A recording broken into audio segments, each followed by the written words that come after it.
안녕하세요. 투데이 한경 코리아마켓 손유빈입니다. 안녕하세요. 박수진입니다. 미국의 잠재적인 디폴트 우려가 확산하면서 글로벌 시장이 방향을 잡지 못하고 흔들리고 있습니다.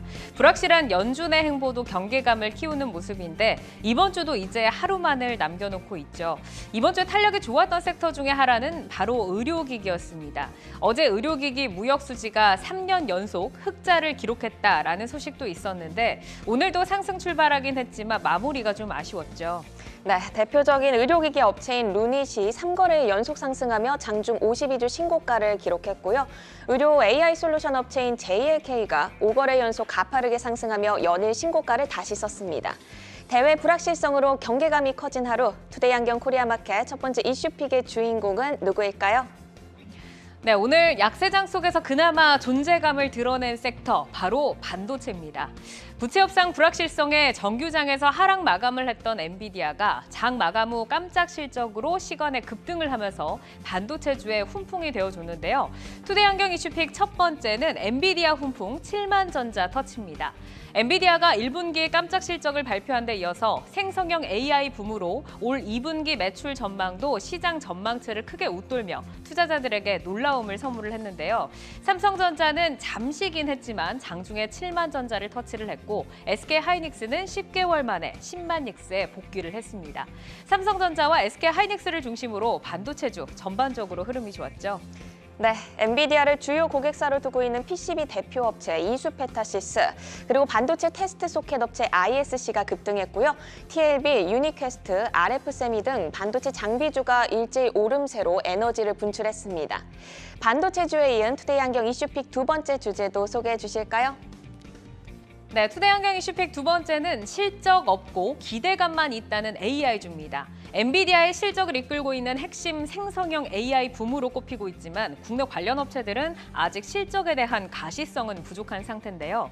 하지만 빅테크의 초거대 생성형 AI 사업 확장은 지속이 되고 있고 또 경기 리스크에 상대적으로 둔감하기 때문에 하반기 2차 랠리를 기대해도 좋다라는 전망도 나오고 있습니다.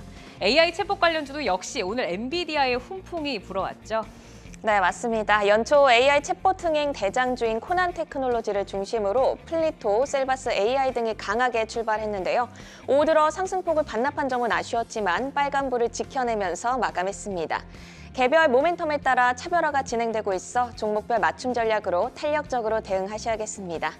네, 투데이 한경 이슈픽 종목 반도체와 AI 관련주 가운데서 가장 뜨거운 관심을 받은 ISC와 미래반도체, 코난 테크놀로지, 그리고 셀바스 AI입니다. 자, 이 종목들에 대해서 알아볼 텐데요. 투자자 여러분, 매수하셨나요? 매도하셨나요? 아니면 이 종목들 고민을 하고 계신가요? 이 종목들의 차별화된 맞춤 전략과 최적화된 매매 타이밍 포착해 보겠습니다. 매도의 기술 지금부터 시작합니다.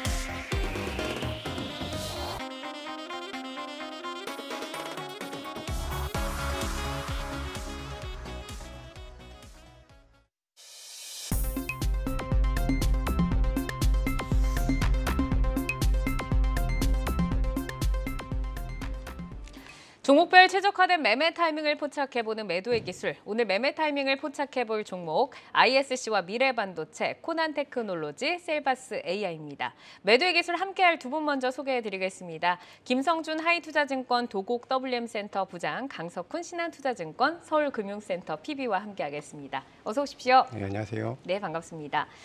투데이 한경 이슈픽 첫 번째는 엔비디아발 훈풍 반도체주였습니다.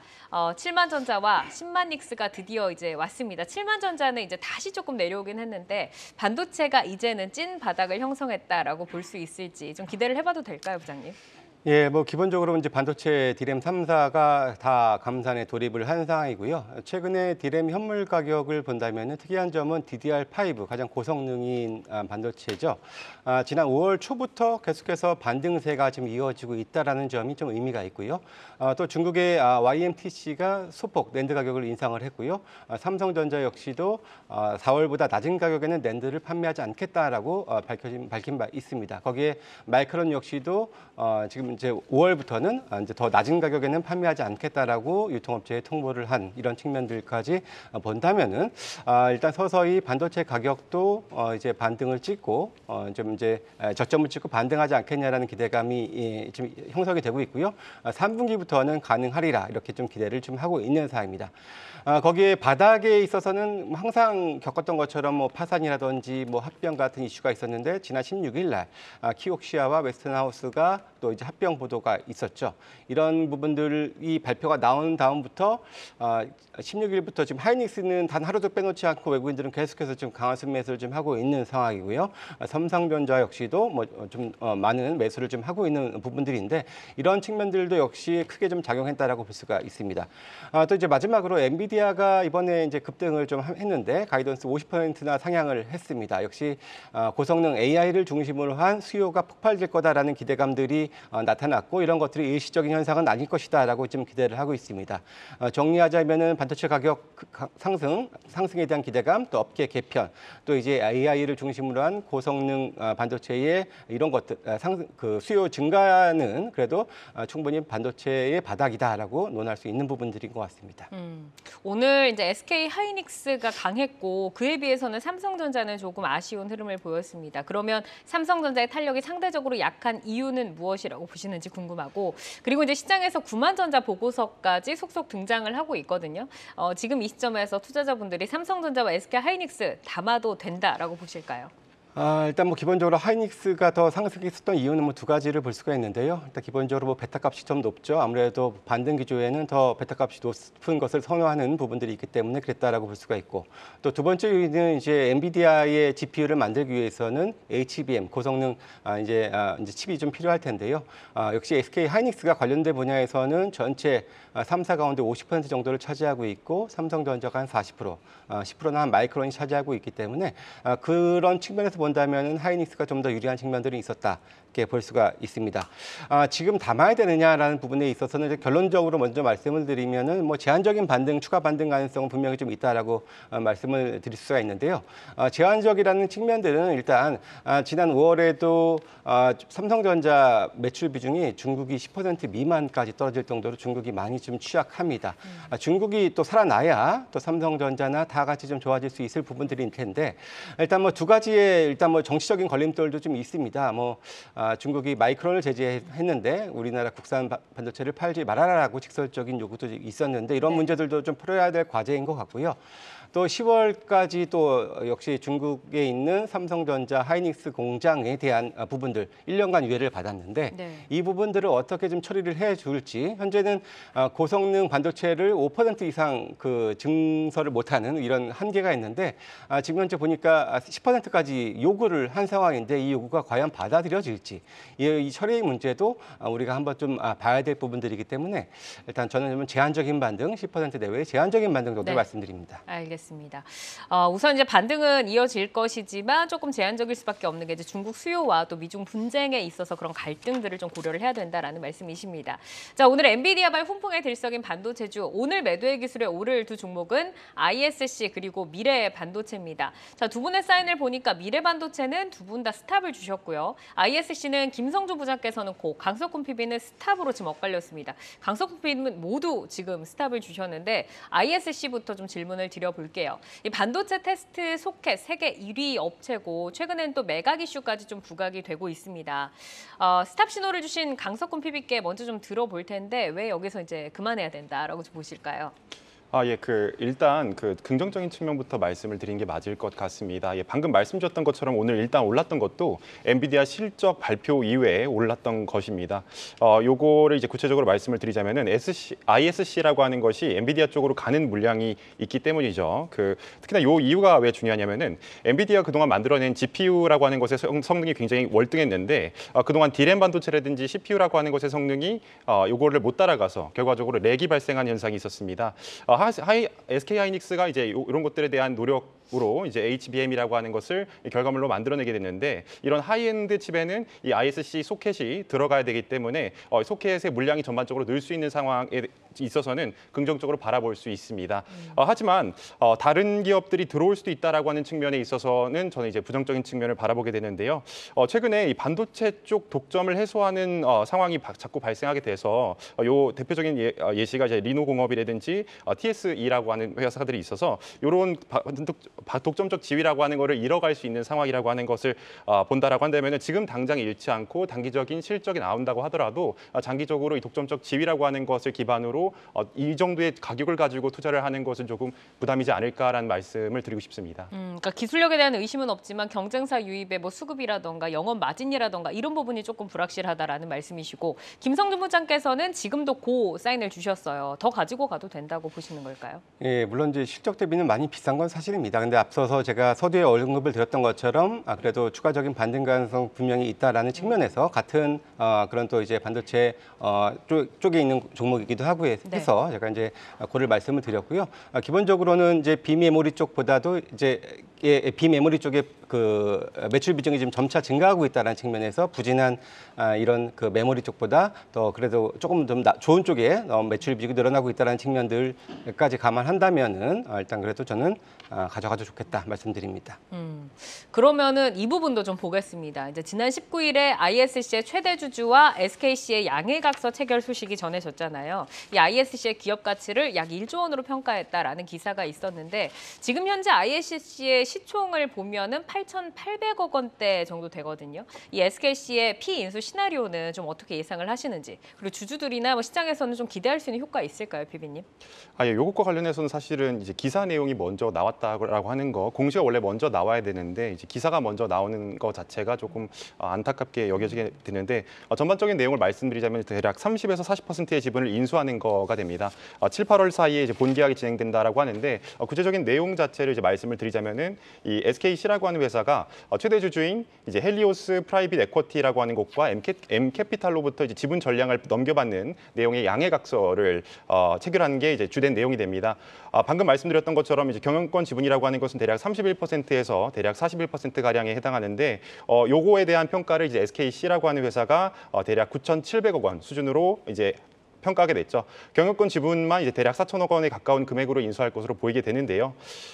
요것에 있어서는 사실은 SKC가 공을 많이 들여왔었죠. 반도체 소재 등 이제 소재 솔루션 기업으로 전환을 위해서 이 소켓이라고 하는 부분에 있어서는 이제 피해갈 수 없는 문제다라고 생각해서 공을 많이 들여왔긴 왔지만은 전반적으로 SKC라고 하는 회사가 현금성 자산이 작년 말에는 8,210억 원이라고 찍혀서 좋아 보이지만은 지금 당장에 있어서는 그렇게 돈이 많지 않을 거라고 하는 점이 조금 의심이 갑니다.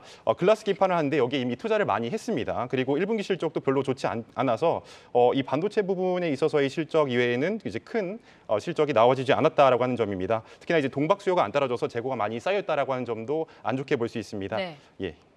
알겠습니다. 이 부분에서는 그렇게 이제 크게 기대할 부분은 없다라는 좀 말씀이신 것 같고, 뭐 ISC의 이제 기술력에 대해서는 두 분 다 지금 높게 보고 계시는데 이 반도체 테스트 소켓이라고 하는 게 반도체 제조 공정 가운데서 마지막 검사를 위해서는 꼭 필요한 부품으로 알고 있거든요. 그러면은 이제 좀 경쟁사 유입을 좀 거론을 PB님께서 하셨지만 올해 좀 레벨업된 성장을 기대를 하시는 걸까요, 부장님께서는? 일단 기본적으로 이제 올해는 뭐 실적이 역시 그래도 조금 부진하긴 합니다. 아무래도 뭐 업황이 그렇게 좋지는 않지만 그래도 최근에 좀 주목할 점은 DDR5 출하량이 늘고 있다라는 부분들인데요. 기본적으로 이 소켓 같은 경우에는 DDR4보다도 대략 단가가 30% 이상 비싸기 때문에 이쪽 관련된 이런 출하량 증가는 분명히 실적의 개선에 기대가 될 부분들이고요. 또 제가 서두에 언급드렸던 것처럼 3분기부터는 좀 반등 기대감 말씀을 드렸는데요. 그때부터 또 메모리 향 관련 관련해서도 당장에는 부진했지만 하반기부터는 좀 개선될 요인도 있기 때문에 그런 차원에서 본다면은 계속해서 뭐 안정적인 성장 이뤄갈 수 있는 그런 업체다 말씀드릴 수 있습니다. 이 1년의 주가 흐름을 좀 보자고 하면은 사실 뭐 25,000원, 뭐 4만 원대 뭐 이 정도에서 등락을 조금 반복을 했는데 오래 들고 계시는 분들은 뭐 떨어지더라도 또 올라가겠지 하는 마음으로 좀 들고 계신 분들도 많으신 것 같습니다. 이제 5월 중순부터는 좀 가파르게 상승세로 올라오고 있는데 지금 보유하고 계셨던 분들이 어떤 전략으로 좀 대응을 해야 된다라고 보실까요, 피비님? 예, 그 기존에 보유하셨던 분들은 전략에 따라서 뭐 가시는 것을 권해드리지만은 신규 매수는 권하지 않는다는 점에서 이제 스탑을 말씀을 드립니다. 아까 전에 말씀드렸듯이 지금 가격도 크게 올랐고 투자할 수 있는 다른 섹터가 이미 있는 상황에서 이 ISC라고 하는 이 회사를 들어가는 것은 이제 긍정적으로 바라보아지지는 않습니다. 뭐 10만 전자 간다 이런 얘기도 나오고 있는 상황에서 위험한 자리라고 보게 되고 원래 무거운 주식인데 나중에 꺾였을 때 조금 오래 기다리게 될 수 있다라고 하는 점도 조금 경계하는 것이 좋을 것으로 보입니다. 가격은 현재 가격에서 비중을 조절하는 것을 이제 권해드립니다. 알겠습니다. 신규 유입은 좀 자제를 하자라는 좀 말씀이십니다. 자, 그러면 저희 미래반도체도 좀 넘어가서 보도록 하겠습니다. 미래반도체 가파르게 조금 상승을 하다가 지금 살짝 좀 쉬어가는 분위기인데 두 분 다 더 쉬자라는 좀 말씀이신 것 같아요. 스탑 사인을 주셨어요. 김성근 부장께서도 미래반도체는 좀 스탑이다라고 하셨는데 이유는 뭘까요? 기본적으로 뭐 미래반도체는 삼성전자의 국내 반도체 유통 파트너사입니다. 다시 말씀을 드리면은 사실 최근에 이 업황의 개선이 이제 해외 쪽에서 많이 이어지고 있는데 국내에 좀 국한됐다라는 부분들이 어떻게 보면은 성장을 제한할 수 있는 그런 요인이다라고 좀 보여지고요. 국내 유통이라고만 보더라도 사실 밸류에이션이 현재 주가 수준에서는 그렇게 싸지 않습니다. 좀 비싼 편이기 때문에 지금 오히려 이쪽보다도 조금 더 성장성 있는 쪽에 저는 점수를 좀 주고 싶다 말씀을 드립니다. 이제 말씀을 주신 것처럼 미래반도체는 뭐 삼성전자가 연관으로 따라 붙고 또 올해 1호 따상주로 삼성전자 유통 파트너사로 부각이 되면서 시장에서 관심을 좀 받았는데 이 실질적으로 이 삼성전자 파트너로서의 베네핏은 어느 정도나 봐도 되는 건가요, 피비님? 베네핏이라고 한다면 이제 두 가지를 말씀드릴 수 있겠습니다. 첫 번째는 삼전의 이제 유통 파트너라고 하는 점 자체가 이제 긍정적으로 바라봐집니다. 이런 삼전에 붙어서 이제 유통을 하다 보면은 이제 안정적인 실적 성장이라고 방금 말씀 주셨지만은 이런 점이 있다라고 하는 거고요. 또 두 번째는 이제 공모 자금을 통해서 신규 아이템을 이제 지속적으로 유입해 오고 있다라고 하는 점을 또 긍정적인 측면으로 바라볼 수 있다라고 하는 겁니다. 최근에 이 삼성전자뿐만 아니라 뭐 삼성 디스플레이라든지 뭐 넥스원 이노베이션이라든지 이런 회사들을 편입해 왔었고 또 해외 기업들도 지속적으로 편입해 와서 유통을 하고 있기 때문에 이런 점 또한 긍정적으로 이제 바라봐집니다. 미래반도체가 상장 첫날에 15,600원 종가를 형성을 했고 4월에는 37,900원의 이제 고점을 가파르게 좀 형성을 한 뒤에는 다시 한번 계속해서 빠지면서 지금 급격하게 좀 조정세를 보였습니다. 이 하락 구간에서 기다리시면서 좀 빠져나오지 못하신 분들도 계실 것 같은데 기존 보유자는 어떤 전략을 좀 세워야 될까요, 부장님? 이건 좀 차트를 보면서 좀 말씀을 드리는 게 좋을 것 같은데요. 사실 뭐 이게 신규 상장한 지 그렇게 오래되지는 않은 종목인데요. 최근에 지난주였죠. 상한가를 한번 기록을 했습니다. 그러면서 좀 강한 모습을 보여주다가 오늘도 사실 장 초반에는 그 최근 이틀 전에 고점을 돌파를 한 듯 싶었습니다. 그랬습니다만은 다시 한번 쭉 그렇게 밀리면서 조금 밀리는 모습 보여줬는데요. 그렇다면은 지난주에 상한가를 기록했었던 가격 27,600원의 지지가 일단은 필요하고요. 일단 갭 메우기 가능성은 충분히 있다라고 보여집니다. 그렇다면은 지금 제가 볼 때는 오늘의 고점을 쉽게 넘기기 좀 어렵다라고 보여지고 기본적으로 외국인 기관들이 선호는 조금 선호도는 떨어지는 그런 회사다 보니까 일단은 저는 요 박스권 안에서의 좀 위에서 좀 매도하는 전략으로 이렇게 말씀드리고 싶습니다. 그러니까 지금 아래쪽으로 갭을 또 메울 수 있는 가능성을 좀 짚어주셨네요. 그러면은 또 어떻게 보자고 하면은 지금 매물대가 딱 물려 있는 그 구간이잖아요. 여기만 조금 넘어선다고 하면은 또 정고점을 다시 노려볼 수 있지 않을까라는 생각도 하실 분들이 있으실 것 같은데 혹시 오늘 신규 진입을 하신 분들이라면 어떻게 좀 대응을 해야 될지 궁금한데 피비님 어떻게 보세요? 사실 반도체에 대해서 아까 말씀드렸듯이 전 기술적 해자라고 하는 것을 좋게 바라보고 있기 때문에 유통업체가 갖는 기술적 해자는 그리 크지 않다라고 봐서 이제 스탑이라고 하는 것을 드리게 됐습니다. 이 기회비용 측면에서 스탑을 드린 것인데요. 하지만 신규 매수하셨으면 뭐 삼성전자와의 협력을 살펴보시면서 재고를 모두 털어내고 Q라고 하는 것이 크게 늘어날 시점이라고 하는 거 3분기 대략 이제 말씀하시게 되는데 이 반도체 현물 가격도 그때 오르게 되면서 실적이 함께 늘 수 있다라고 하는 점을 이제 바라볼 수 있게 된 이런 것들을 좀 체크해 가시면 하면서 보는 것을 말씀드리지만은 사실 제가 말씀드렸듯이 아까 전에 후공정이라든지 뭐 여러 가지 기술적 혜자가 특히 없는 기업이라고 한다면은 저는 이제 스탑을 한 게 맞다라고 봐서 비중 축소를 한다라고 한다면은 지금 가격에서 매도를 하시는 것도 괜찮다라고 봅니다. 그러니까 이미 들어가셨으면 앞으로 모멘텀이 발생할 수는 있겠지만 기술력이 조금 더 있는 회사를 보는 게 좋지 않겠는가라는 좀 말씀이신 것 같습니다. 자, 이어서 AI 이슈로 넘어가겠습니다. 연초에 정말 뜨거운 흥행을 이끌었던 AI 챗봇주가 5월 들어서는 또 다시 회복할 조짐을 좀 보이는 것 같습니다. 이 빅테크의 투자라든지 신규 서비스 소식도 지속적으로 들려오는데 하지만 뭐 규제가 또 높아지고 있어서 이런 게 걸림돌이 되지 않을까라는 우려감도 있습니다. AI 챗봇주 2차 랠리 좀 기대를 해볼 수 있을까요, 비비님? 사실 지금까지 살아있는 AI를 보면은 원래 연초 아까 방금 말씀드렸듯이 연초에는 사실 그 AI 테마라고 하는 것이 붙기 시작하면은 전반적으로 크게 올랐지만은 지금 살아있는 AI를 보면은 이제 루닛, 뷰노처럼 헬스케어 AI만 살아있게 됩니다. 처음에는 AI만 붙으면 다 올라갔던 것이 이제 사실은 세분화된 상황이죠. 헬스케어는 많이 올랐고 저는 이제 바라보는 쪽이 이제 AI 이제 프롬프트 엔지니어링 쪽을 바라보게 됩니다. AI를 운영하더라도 이제 명령어 등이 중요한 문제로 이제 대두되게 됐는데요. GPT-4라고 하는 거가 대두가 됐고 이제 챗 GPT를 이제 활용하신 분들, 바드라고 하는 것들을 이제 활용하신 분들은 이제 아마 아시겠지만은 질문을 어떻게 하느냐에 따라서 사실은 결과값이 다르게 나오게 됩니다. 그래서 이런 이 프롬프트라고 하는 것들을 어떻게 정확하게 기업이 원하는 방향대로 해줄 수 있는 대신해 줄 수 있는 기업들을 바라보시게 되는데 저는 이제 플리토와 같은 기업들을 조금 좋게 바라보고 있는 상황입니다. 플리토 같은 기업들. 그러니까 AI만 붙었으면 막 다 가던 그 시절은 아니다. 이제는 정말로 기술력이 어떤 것들이 있는가를 좀 판별을 해보자라는 좀 말씀이신데 이제 급팽창하고 있습니다. AI 시장. 여기에서 코난 테크놀로지 그리고 셀바스 AI에 대해서 좀 깊이감 있게 들어가 보도록 하겠습니다. 자, 셀바스 AI는 모두 스탑 신호를 주셨고요. 코난 테크놀로지는 김성준 부장 고 그리고 강석훈 PB는 역시 스탑을 켜주셨습니다. 자, 코난 테크놀로지부터 볼까요? 오늘 뭐 장중에 15%까지 갔다가 지금 뭐 1%대로 마감을 했는데 김성준 부장께서는 코난 테크놀로지 앞으로 다시 영광의 그 자리를 찾을 것이다라고 보시는 걸까요? 일단 뭐 과거의 고점을 넘긴다라는 의미에서의 고는 아니고요. 사실 오늘 뭐 급등 후에 수급은 좀 많이 좀 꼬인 듯 싶습니다. 네. 하지만 저는 기본적으로 이제 엔비디아의 가이던스 상향이 주는 의미 역시 AI의 수요 폭발을 기대하는 부분들이기 때문에 다시 한번 좀 시장에서 관련주들이 좀 부각될 가능성이 있다라고 보여지고 엔비디아 같은 빅테크 종목들이 사실 최근 급등을 했는데 이제는 조금 기간 조정을 좀 보일 가능성이 있지 않냐라고 생각을 해봤을 때 오히려 이제 이쪽 관련돼서 이제 AI 쪽이 상대적으로 좀 저조했었기 때문에 네. 좀 다시 한번 좀 부각될 여지도 분명히 존재한다는 차원에서 관련 테마에 일시적인 더 재부각 가능성에 일단은 고로 한번 말씀을 드려봤습니다. 그러니까 장 초반에 그 엔비디아의 상승에 조금 따라 붙을까 싶다가 아직은 조금 우려의 그 목소리가 있는 탓인지 전체적으로 약간 빠지면서 좀 거래를 또 마친 것 같아요.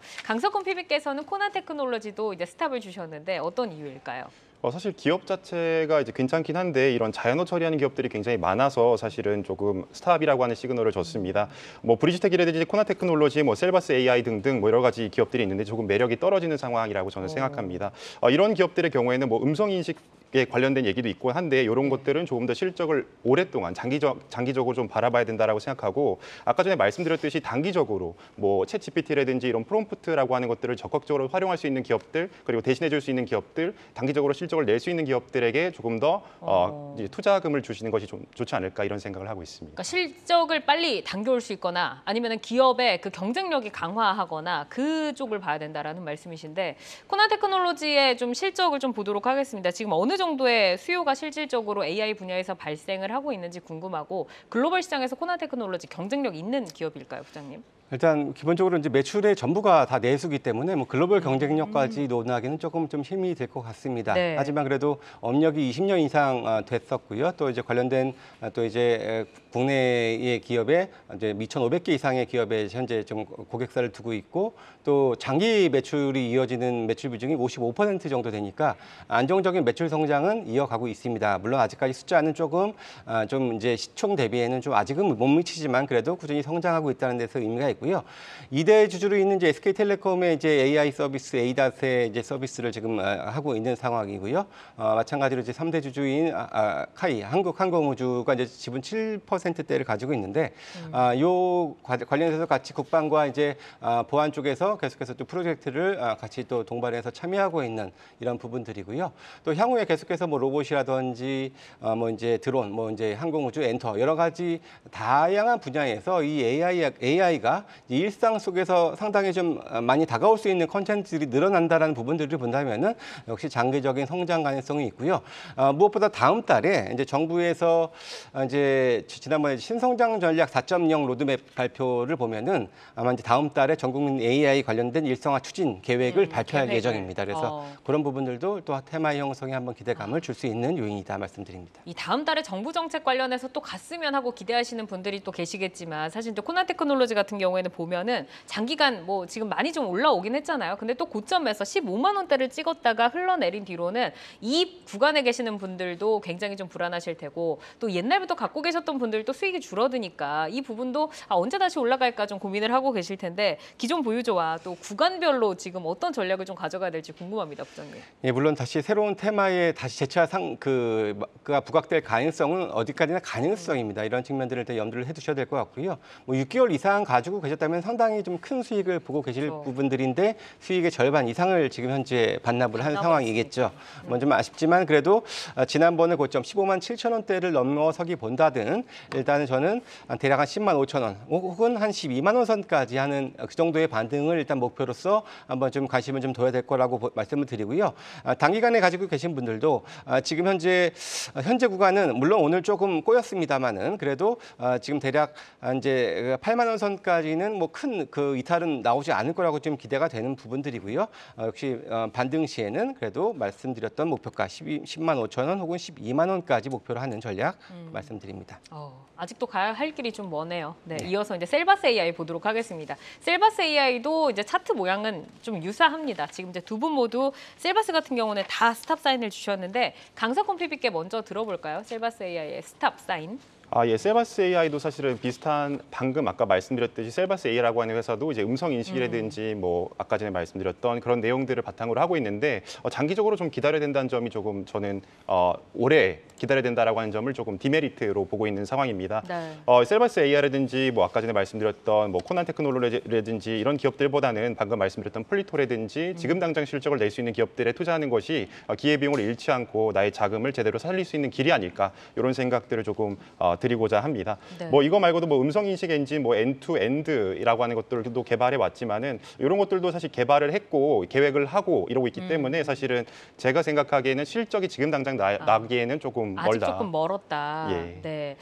이 이제 셀바스 AI 같은 경우에는 좀 속도 조절 구간에 들어가면서 사실 더 가파르게 빠진 게 4월달에 그 유증 악재를 만나면서 좀 가격적으로 또 부침이 더 있었습니다. 이제 지난 11일에 유상증자 권리락도 지나가긴 했는데 이 이슈는 아직도 좀 진행이 되고 있다라고 봐야 될까요, 부장님? 예, 사실 뭐 그런 부분들 때문에 사실 스탑을 드렸던 이유이기도 하는데요. 물론 저희가 아직 이제 신주 상장이 전체 주식의 17.7% 상당히 좀 큰 규모의 증자를 했습니다. 뭐 14,280원이 이제 청약 가격이었기 때문에 지금 현재가 대비는 상당히 좀 그래도 가격 메리트가 있기 때문에 매물화될 가능성들이 분명히 있다 말씀을 드리는데 하지만 당장은 아닙니다. 이게 7월 21일 날 상장 예정이기 때문에 아직 한 달 이상 기간은 충분히 좀 남아 있는 상황이고요.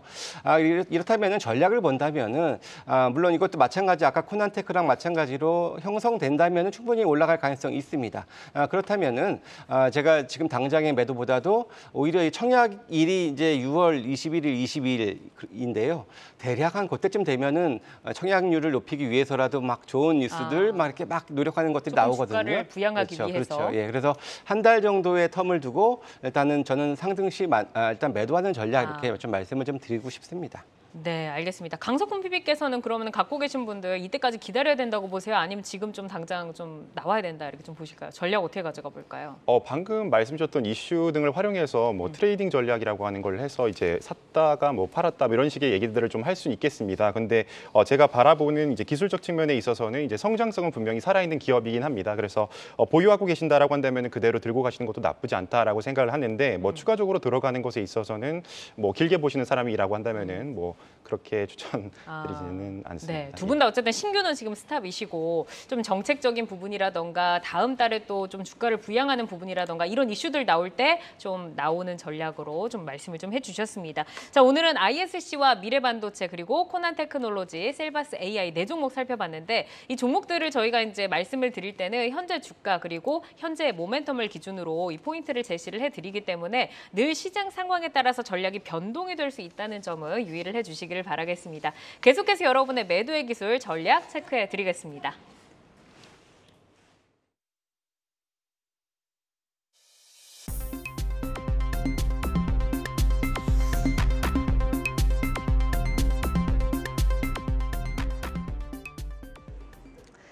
장 마감 후 4시부터 6시까지 진행되는 시간의 투자 리그, 시간의 거래 동향 만나보는 이 시각 시간의 단일가입니다. 정규장 마감 후 오후 4시부터 6시까지 10분 단위로 시간의 단일가 거래가 이루어지는데요. 이 시각 시간의 단일가를 통해 시간의 주요 종목 등락률 실시간으로 생생하게 전해드리겠습니다. 그럼 이 시각 시간의 단일가 코스피 상승률 상위부터 보겠습니다. 네, 최근 우상향하고 있는 사조 오양이 5%로 출발을 하고 있습니다. 뒤를 이어서 세원전공 자동차 부품업체죠. 역시 우상향 곡선을 그리고 있는 종목입니다. 3.3% 상승한 9,280원에 거래가 되고 있고요. SG세계물산 그리고 진양폴리 등이 2%대 강세를 보이고 있습니다. 이어서 코스닥 상승률 상위 보겠습니다. 네, 교보 11호 스펙주가 올라와 있네요. 9.9% 상승하면서 상한가로 지금 거래가 되고 있고요. 광진실업이 7%, 그리고 한라 IMS가 6%대 상승률 보이고 있습니다. 한라 IMS는 오늘 52주 신고가를 경신했는데요. 재무구조 개선과 투자 재원 확보를 목적으로 1,230억 규모의 유형자산 양도를 결정했다고 공시하면서 강하게 반응 나오고 있습니다. 그리고 현우산업, PCB 제조업체로 오늘 1% 강세로 마감을 했는데요. 시간에서도 4.7% 강세 보이고 있습니다. 계속해서 시간의 단일가, 코스피 하락률 상위 보겠습니다. 네, 종합물류기업인 한익스프레스 오늘 강보합으로 마감을 했는데 시간에서는 2.6% 밀리면서 코스피에서 가장 크게 하락하고 있습니다. 2차전지 관련주인 애경케미칼 오랜만에 정규장에서 18% 급등이 나왔는데요. 시간에서 다시 하락하고 있습니다. 1.6% 하락한 2750원에 거래가 되고 있고요. 성문전자, 화천기계가 1%대 약세 보이고 있습니다. 마지막으로 코스닥 하락률 상위 보겠습니다. 네, 페인트 특수 첨가제를 제조하는 라이오캡텍 오늘 약보합으로 마감을 했는데요. 코스닥에서 3% 밀리면서 가장 많이 하락하고 있습니다. 그리고 코센이 2.09% 하락하면서 4,450원에 거래가 되고 있고요. 맥 ICS 그리고 마이크로 디지털이 1.5% 그리고 각각 1.7% 하락하면서 거래 이어지고 있습니다. 자율주행 관련주인 모트렉스도 볼까요? 이 거래 연속 상승하면서 3% 강세로 마감을 했는데 현재 2% 정도 하락하면서 21,100원 선 지나가고 있습니다. 이렇게 이 시각 시간의 단일가 살펴봤는데요. 시간의 단일가 매매는 오후 6시까지 10분 단위로 매매가 체결됩니다. 모멘텀과 거래량 등 꼼꼼히 살펴보시고 시간에서도 성투 전략 세워가시길 바랍니다. 시간의 거래 동향은 잠시 후 시간의 단일가 특징주를 통해서도 확인하실 수 있습니다.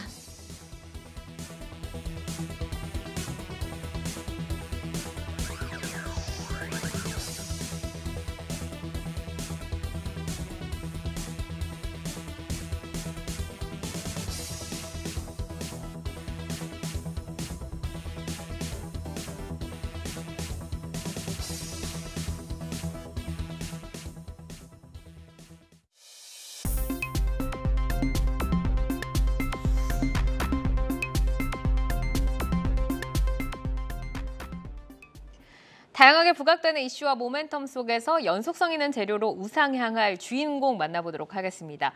주도주로 떠오르게 될 종목을 미리 만나보는 라이징 스탁인데요. 세 분이 가지고 오신 종목 화면으로 확인을 해보실까요?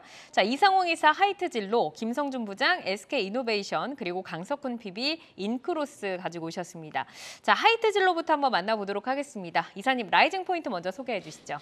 하이트진로의 라이징 포인트 같은 경우는 이제 맥주의 신제품 판매 같은 경우가 호조를 보이고 있다는 점이겠고요. 단순한 호조가 나타난다고 주가가 상승을 하는 게 아니라 이 부분이 이 기업 대한 타이밍을 잡아서 살펴보시는 게 중요합니다. 두 번째로 계절적 성수기에 돌입을 했다는 점입니다.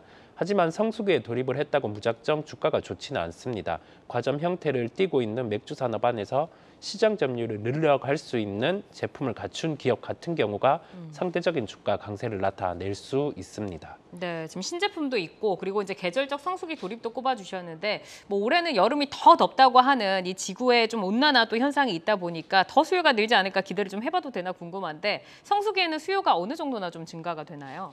우리가 통상적인 기간 안에서 작년 같은 경우는 코로나 영향이 있었다 보니까 실적이 썩 좋지 않았습니다. 이 풀리는 단계 안에서 좀 왔다 갔다 하는 측면이 있었고요.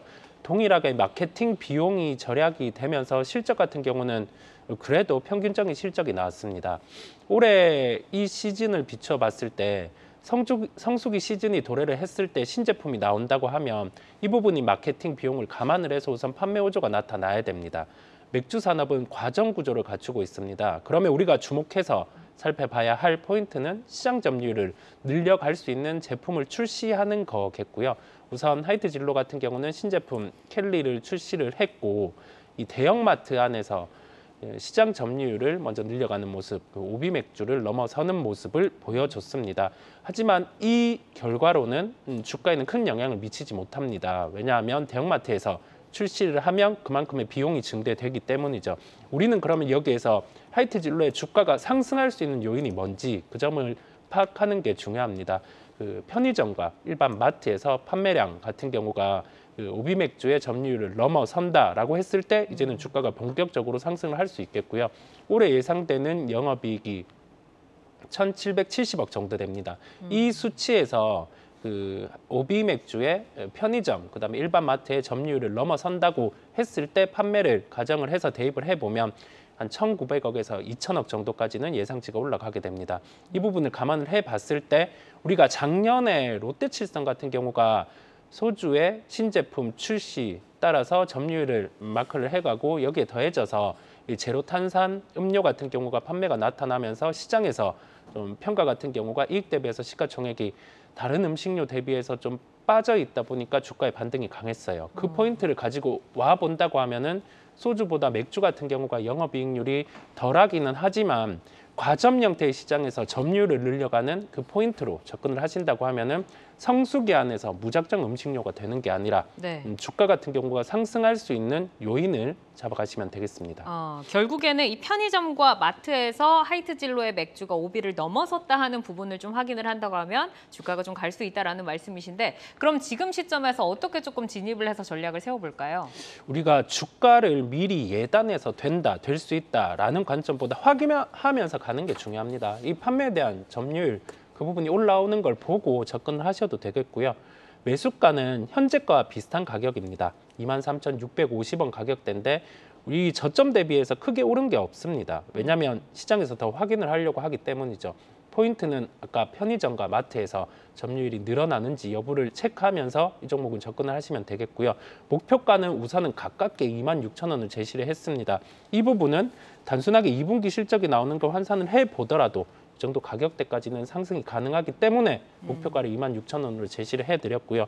손절가는 21,000원인데 21,000원 가격은 3월 27일에 저점을 깨는 겁니다. 그렇다고 하면은 뭐 이 켈리 맥주 같은 경우가 단순히 그냥 잠시 반짝하고 그다음에 점유율이 죽어나가는 그런 상황이 발생을 하면 손절가에 도달이 가능하기 때문에 제품 판매에 대한 주목이 필요하다는 점을 강조드립니다. 네. 알겠습니다. 지금 뭐 많이 빠지기는 했지만 그래도 시장에서는 싸서 접근을 하는 게 아니라 수급이 또 몰려야 되니까 좀 확인을 하면서 들어가 보자라고 좀 말씀을 주셨습니다. 자, 이어서 김성준 부장의 라이징 스탁 SK이노베이션 보겠습니다. 라이징 포인트 먼저 짚어주시죠.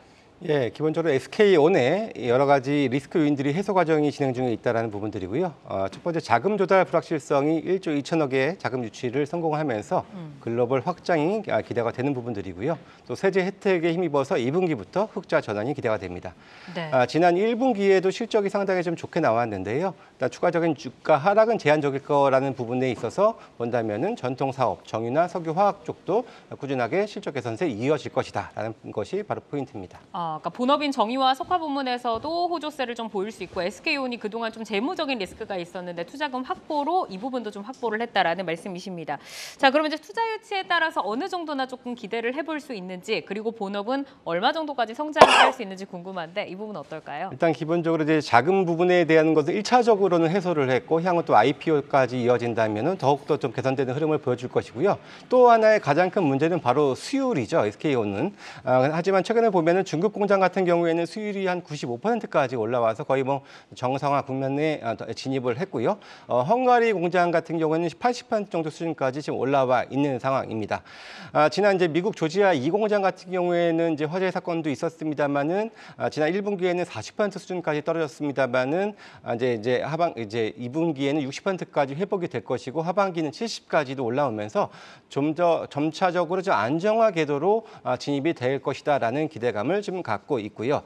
기본적으로 제가 이제 2분기 흑자 전환 말씀을 드렸습니다만은 올해 SK온은 연간으로도 흑자 전환을 지금 기대를 해볼 수 있을 것 같습니다. 매출이 한 15조 정도, 영업이익이 한 3천억대 정도 수준의 흑자 전환을 기대를 하는데요. 물론 이 중에는 세제 혜택이 한 6,700억 정도가 포함이 돼 있어서 그거에 힘입은 흑자 전환이긴 하지만 4분기에는 세제 혜택을 제외하더라도 이제 흑자 전환을 할 수 있는 또 그러한 분기로서 이어질 것으로 지금 기대가 된다라는 측면에서 본다면은 SK온의 배터리 사업의 정상화는 계속해서 진행형이다라고 말씀드릴 수가 있겠습니다. 또 이제 마지막으로 이제 석유화학 부분, 전통 사업 부분들인데요. 이쪽 부분이 사실 지난 1분기에 그렇게 그 정제 마진이 그렇게 썩 좋지 않았음에도 불구하고 실적 개선이 3,700억대가 이어졌는데요. 특히나 또 이 중에는 재고자산 평가 손실이 2,600억까지 포함이 돼 있습니다. 그렇다면은 그런 것들을 감안해도 이렇게 실적이 잘 나왔다는 것은 일단 하반기부터는 안정 성장의 또 하나의 좀 이제 힘으로써 석유 전통 사업 부분도 역할을 해줄 것이다라고 기대를 해볼 수 있습니다. 네, 가격 어떻게 볼까요? 일단 기본적으로 주가는 많이 밀려 있습니다. 하지만 최근에 저점은 좀 높여가고 있고요. 그리고 단기적인 하락 추세에서 살짝 좀 벗어나고 있는 흐름 보여주고 있습니다. 1차적으로 한 20만 원 선 돌파 여부를 봐야겠습니다만은 궁극적으로는 한 22만 원 정도 선까지는 목표를 해도 괜찮지 않겠냐라고 판단하고 있습니다. 네, 자 이어서 강석권 PB의 종목으로 가겠습니다. 인크로스. 앞서서 이제 AI를 다뤘는데 또 AI 광고도 하고 있는 기업이죠. 어떤 거 좀 포인트로 볼까요? 예, SK 계열 디지털 광고 업체로서 충분히 낮아진 가격이라고 하는 걸 첫 번째 포인트로 잡고 두 번째는 TDL의 높고 탄탄한 성장세를 잡습니다. 인크로스가 이제 좀 성장세를 좀 제시를 해주시긴 했는데 가격이 좀 많이 빠졌잖아요. 긍정적으로 이 성장에 동참을 해도 될까요? 예, 저도 긍정적으로 바라보게 됩니다.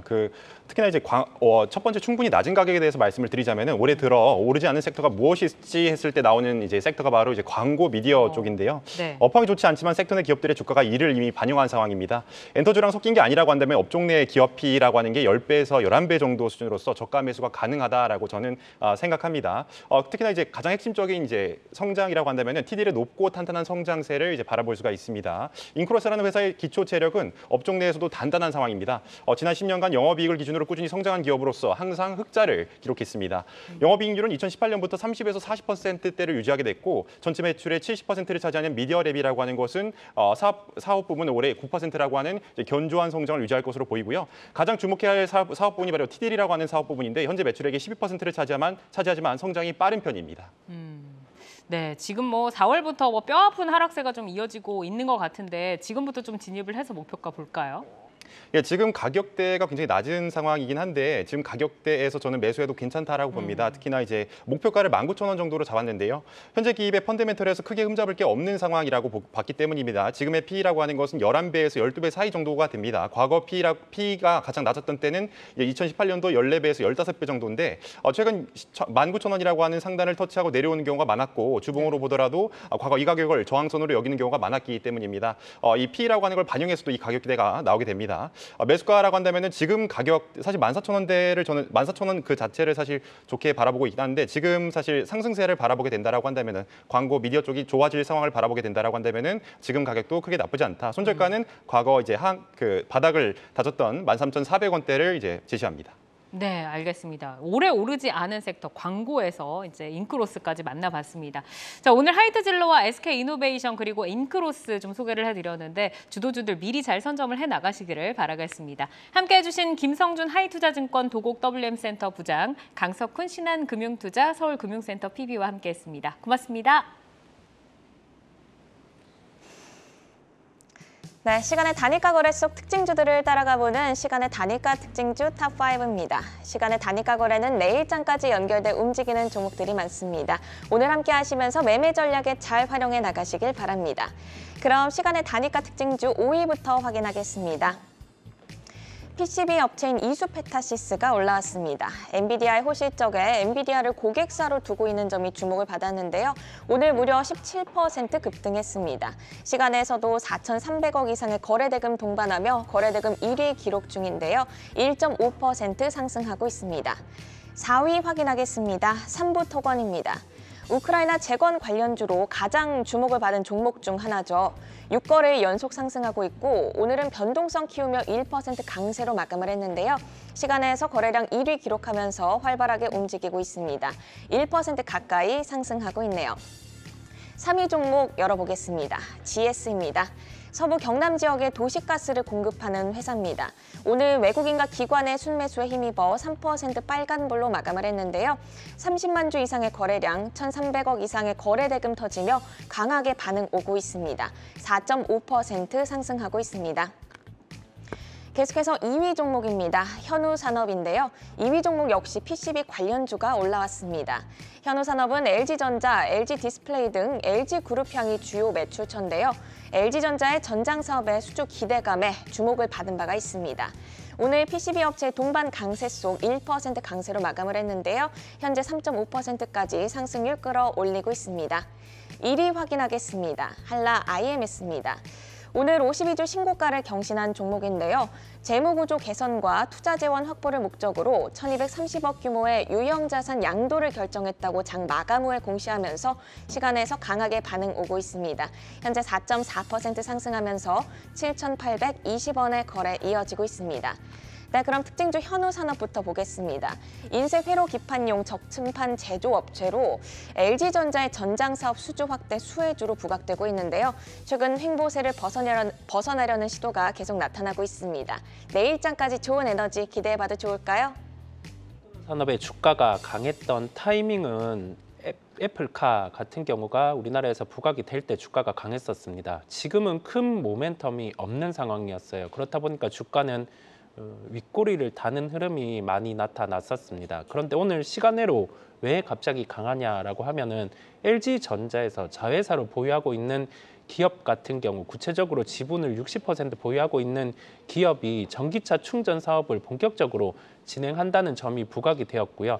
자회사가 전기차 충전 사업을 진행한다고 하면 LG전자 같은 경우가 전장 사업에 대한 부분의 사업을 확대할 수 있다는 점입니다. 구체적인 전기차 사업까지 이제 확대를 할 수 있음이 부각이 되는 거고요. 그렇다 보니까 관련된 사업과 매출이 연결돼 있는 현우산업 이 부분은 LG전자의 전장용 매출이 나타났기 때문에 이제 시장에서 부각이 되는 것으로 보입니다. 우리가 구체적으로 시간 외에 대한 시세를 살펴본다고 하면은 시가는 5,900원이었고 고가는 5,990원이었습니다. 통상적으로 종목 같은 경우가 시간 외에서는 고가 이상으로 마감을 해주는 게 좋습니다. 그렇지 않으면은 그 정도 고가 정도 가격에 다음날 장중에 도달을 했다가 매물이 나오면서 하락을 하는 경우가 많습니다. 그리고 4월 13일 기준으로 현우산업은 6,850원의 매물이 위치를 하고 있습니다. 그렇다 보니까 지금 이 종목을 살펴보시는 분들은 두 가지 포인트로 보시면 되겠습니다. 첫 번째로는 오늘 시간에 고가를 돌파하고 마감을 하는지 여부겠고요. 두 번째로는 4월 13일에 매물을 장중에 돌파하는지 여부 두 부분의 체크가 필요하기에 공격적인 접근보다는 확인이 필요한 두 가지 확인이 필요한 구간이라고 하겠습니다. 네, 오늘 시간의 고가 돌파 여부를 내일 좀 확인을 해보시면서 들어가는 전략 짜주셨고요. 시간의 단일가 특징주 탑5 5위 이수페타시스도 보겠습니다. 엔비디아의 최대 수혜주로 꼽히면서 오늘 정규장에서도 17% 급등을 했는데요. 시간에서도 거래량 실리면서 강세 이어지고 있습니다. 최근에 외국인 러브콜도 이어지고 있는데요. 추가 상승 여력 어느 정도로 보실까요? 우리가 신고가가 나는 종목 같은 경우가 주도주 형태를 갖추고 있다라고 하면은 최근에 시장의 특징은 뭐냐? 이 종목이 기술적으로 가격적으로 한번 눌렸다가 다시 신고가가 나타난다는 점입니다. 트렌드를 볼 때 미국 같은 경우에 반도체가 이 부분이 업황이 좋지 않다가 올라가는 걸 견인을 한 게 AI와 챗 GPT입니다. 그러면 이와 관련된 1등주, 핵심주를 파악할 필요가 있고요. 단연 MS와 엔비디아고 여기와 연결된 우리나라 기업, 실적이 가장 중심으로 기여가 되는 기업이 이수페타시스와 한미반도체입니다. 여기에 뭐 소프트웨어 땅 같은 경우도 뒤에 기여를 받을 수 있겠지만 우리는 코어, 핵심을 파악하는 게 중요하겠고요. 이수페타시스 같은 경우도 비록 오늘 장중에 고점을 반납하고 마감을 했지만은 하루 이틀의 기간을 두고 고가 돌파의 가능성이 매우 높습니다. 그러면 살펴봐야 될 포인트를 알아야 되겠죠. 오늘의 미국 시장에서 엔비디아 지금 실적이 반영이 된 신고가 나타난 시간의 흐름이 연속되는지 여부겠고요. 나머지 기술수의 강세가 이어진다고 하면은 내일 시장 또한 우리나라에서도 AI에 관련된 종목 이 부분을 견인하는 이수페타시스라든지 한미반도체, C랩 이런 종목이 강세를 나타낼 수 있겠습니다. 네, 오늘 미국 시장에서 엔비디아의 강세 여부 체크를 해보시는 게 좋을 것 같습니다. 이렇게 오늘 시간의 특징주 살펴봤는데요. 함께해 주신 이성훈 글로원 파트너스 이사는 여기서 인사드립니다. 고맙습니다. 아시아 증시와 유럽 시황 전해드립니다. 미국 부채 한도 협상이 교착 상태를 이어가면서 디폴트 위기가 커져갔는데요. 이에 아시아 주요 증시는 일제히 하락했습니다. 중국 본토 지수부터 보시면 상해 종합지수 1% 넘게 빠지다 오후장 저가 매수세 유입에 힘입어 낙폭을 크게 줄였습니다. 0.11%로 하락 마감했고요. 1% 넘게 빠지던 선전지수도 0.2% 하락으로 하락폭을 줄였습니다. 마감을 앞둔 홍콩 항생지수는 한때 2% 넘게 빠지면서 2023년 최저치를 기록하기도 했습니다. 현재 0.1% 넘게 빠지면서 하락 이어갑니다. 오늘 중화권 시장은 부채 한도 협상 난항과 미중 갈등의 코로나19 위기감까지 더해진 모습입니다. 오늘 아시아 증시는 2달 만에 최저치로 떨어졌죠. 미국 정부의 디폴트 위협을 키운 부채 한도 인상이 더디게 진행되고 있다는 우려가 걸림돌이 되고 있습니다. 특히 오늘 항생지수는 장중 한때 2023년 들어서 최저치를 기록했는데요. 중국의 경기 회복세가 지지부진한 상황에서 샤오미와 샤오펑 등 일부 기업의 실적 부진이 증시를 끌어내렸습니다. 유럽의 개장 상황도 알아봅니다. 미국의 부채 한도 협상이 난항을 겪는 가운데 영국의 4월 물가 상승세도 예상치를 웃돌면서 유럽 주요국 증시가 일제히 하락했습니다. 어제의 여파로 오늘 닥스 지수는 0.6% 하락 출발했습니다. 조금 전 발표된 독일의 6월 소비자 신뢰지수가 마이너스 24.2로 발표됐습니다. 8개월 연속 개선됐지만 속도는 더딘 것으로 분석되고요. 또 오늘 발표된 독일 1분기 국내 총생산 추정치는 하향 조정됐습니다. 1분기 GDP는 전년 동기 대비 0.5% 감소했고 전기 대비로는 0.3% 줄었으니 참고하시기 바랍니다. 이어서 프랑스 개장 상황도 알아보시죠. 전일장에서 2% 가까이 빠졌던 캬크 지수, 오늘도 0.7% 하락하면서 출발했습니다. 내일은 프랑스의 5월 소비자 신뢰지수가 발표되니까 경제 지표 일정도 잘 챙기시고요. 지금까지 아시아 시황과 유럽 증시 전해드렸습니다. 네, 투데이 안경 코리아 마켓은 방송이 끝난 후에도 유튜브에 라이징 스탁이라고 검색하시면 다시 보실 수 있습니다. 돌려보시면서 여러분의 포트를 풍성하게 채워갈 종목들과 함께 하시기 바랍니다. 투데이 안경 코리아 마켓은 항상 여러분의 든든한 전략 동반자가 되어드리겠습니다. 오늘도 함께해 주신 여러분 고맙습니다.